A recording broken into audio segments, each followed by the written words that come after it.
எல்லாருக்கும் வணக்கம். நம்ம சேனலில் விக்ரமாதித்யன் கதைகளை தான் பார்த்துட்டு வரோம். வேதாளம் வழக்கம் போல் இன்றைக்கும் கதை சொன்னிச்சு. கதை சொல்லி கடைசியில் ஒரு கேள்வியும் கேட்டுச்சு. அதற்கு விக்ரமாதித்யன் என்ன பதில் சொல்கிறாங்கிறத பார்க்கலாம். ஒரு நாட்டில் ஒரு மன்னன் இருந்தார். அவர் பேர் தர்மசேனன். அவர் மிகவும் புத்திசாலி, ரொம்ப நீதிமானாகவும் இருந்தார். ஆனால் அவர்கிட்ட ஒரே ஒரு குறை இருந்துச்சு. யார் எது சொன்னாலும் அதை அப்படியே நம்பிடுவார். அப்படி இருக்கும்போது தான் அரண்மனைக்கு ஒரு சாமியார் வந்தார். அவர் ராஜாவுக்கு ஒரு மந்திர கண்ணாடியை பரிசாக கொடுத்தாரு. இது உண்மையை மட்டும்தான் காட்டணும்னு சொன்னார். அப்படி இருக்கும்போது தான் அந்த கண்ணாடியில் நண்பர்கள் பகைவராகவும் பகைவர்கள் நண்பர்களாகவும் தெரிஞ்சாங்க.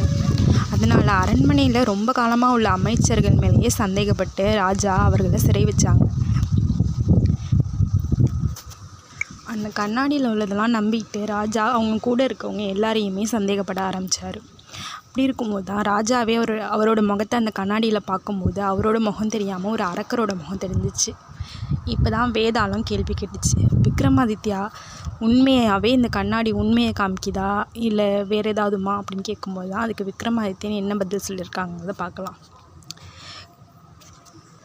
அது வெறும் முகம் பார்க்குற கண்ணாடி மட்டும்தான். ஆனால் ராஜாவோட சந்தேக புத்தியோட காரணமாக தான் அதில் எல்லாமே அவருக்கு தப்பாகவே தெரிஞ்சிச்சு.